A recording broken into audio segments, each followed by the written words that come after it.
Ready now at 126, John Epperly, 4-2 against Bruce Pierce, 8-4-1. He's a freshman. Pierce lost to Jim Martin. He was pinned last Friday night. Epperly's good on his feet. Could pull some laterals and put you on his back. And he quickly takedown the first 10 seconds by Epperly. No backs, no backs. So far, Lehigh started off with the takedown in both bouts. Well, at least good to see that initial action, Larry. There's 2 points coming up. I know that. You got the exposure, and he's definitely going to get 2. And it's 4-zip. Epperly down at 126 for the first time. Was runner-up last year, and there's that pancake I talked about. Puts it towards his back again. He's really doing a job. Epperly very aggressive out there in the mat. I don't ever think I've seen him that aggressive. Finally an escape as Pierce gets a little breathing room. Shoestring. Now everybody's looking for a 2-point near fall, but I don't think it happened. It was so quick. There's the barrel roll. Puts it towards his back. Comes up the other side. Little gnats jumping around our set here, Shell. But remember, when you pull a lateral or get a wrestler towards his back, you need 2 continuous seconds to get a 2-point near fall. Epperly gets 2 more. Quick maneuver. John really looking good out there. Coming on late after the injury. Hasn't wrestled all that much. Has only 6 decisions thus far this year, 4-2. Bruce Pierce is a freshman for Oklahoma State. He is not the regular wrestler at 126. Out of fairness to the Cowboys, Kendall Cross, who is 28-6, usually wrestles at 126, is not on the mat. Line. Okay, face me out this way. Joe C. is the coach. State down. In his 4th year at Oklahoma State. And it's spelled S-E-A-Y. It is pronounced like the letter C. He wrestled at Kansas State, was a runner-up in the Nationals, was a 3-time Greco-Roman champion, but was a runner-up freestyle in the NCAA. You don't hear too much about wrestling Kansas State, Larry. Nope. Only from Ernie Schneider, my neighbor. He always thought they were the greatest. No, that was Nebraska. That's right. George Hurd was Kansas. Well, Lehigh used to have a pretty good rivalry with Kansas State back in the 30s and early 40s, but then the rivalry kind of disappeared in the prairie. So with 55 seconds to go, it's 6-1 lead. Now 6-2. Move it in, move it. Epperly of Lehigh leading 6-2. We're at 126. Oklahoma State leads Lehigh 3-0 at the moment. Oklahoma State, the #1 team in the country this year. 14-2 their record.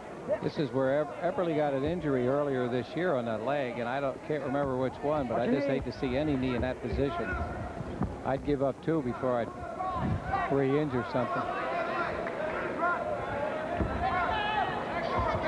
It's interesting, Larry, in the rankings, Oklahoma State rated 1st and Penn State 6th in the ratings. Even though Penn State beat them, it's conjectural whether or not they're even going to move up in the standings. Nothing there, still neutral. And you certainly don't go to #1 just by knocking off the #1 team.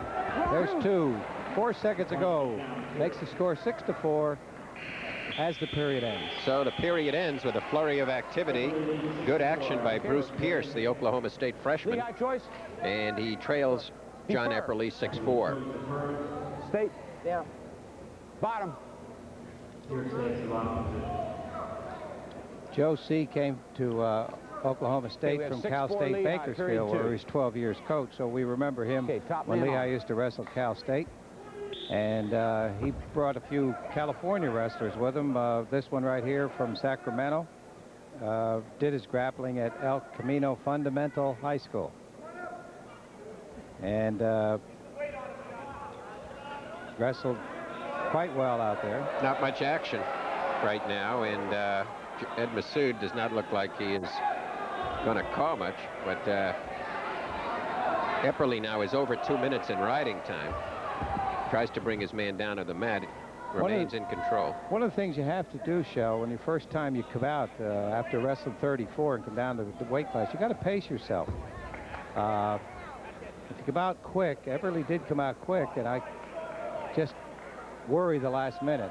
Maybe I'm a worrywart, but he's keeping pressure on this wrestler. Massoud getting a little bit upset with the lack of action on the mat may warn the wrestlers. Not much happening at all. Start warning, bottom man. And for once, I predicted it. You usually do that. There, he's trapped him. Stalling warning on the Oklahoma State wrestler. Pop it down. Pop it down. He's got that left arm trap. And he's on his knees, which is almost a fundamental difficulty. I never saw a wrestler, Larry, assume that position for such an extended period and not get called. Although we did have a warning. Well, he got gun decked last night by Jim Martin when 5:45 after Martin built up a pretty good lead. I think assume they call another one here. He's really getting angry. There it is. He just did. You're 7-4. getting superb at that, Shell. I'm going to let you do the rest of them. And I'm really surprised because absolutely no action on the bottom at all by Bruce Pierce. Well, but as you say, he may be a little gun-shy. Jim Martin flattened him last night at Penn State. And of course, doesn't want that to happen twice in a row. If you recall, the first period, Epperly came out and put him on his back a couple of times, had him worn out, I think. Okay, Oklahoma State on top. Epperly already has a point on the board for time. He's already got it. 3:38. And the giveaway making it 8-4. Epperly would like to catch him in that lateral. He's pretty good working off his feet on those situations. John's father's a grappler. Tell you an interesting story about John Epperly and his dad. Looking down the Lehigh bench, Steve Vetch taking the left half of your screen. Lehigh's heavyweight. It's a little bit of nostalgia, at least it was for me. After my mother had passed away, I was cleaning out some of the numerous possessions throughout the household, all kinds of wrestling memorabilia, and I found a Dixie flag that had 10 names written on it, and it said to Billy Sheridan from the Rebels, and the date was somewhere around 1950, and among the names was John Epperly.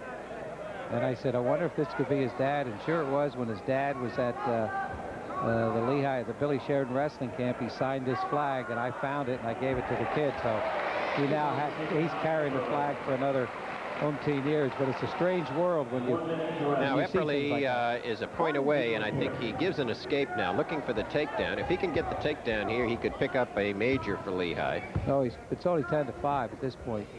Plus the time, you're right. Yeah, that's what I meant with the time. Now let's see if Epperly can shrug, maybe do the same thing that Corey Bays did to Noah Clavel.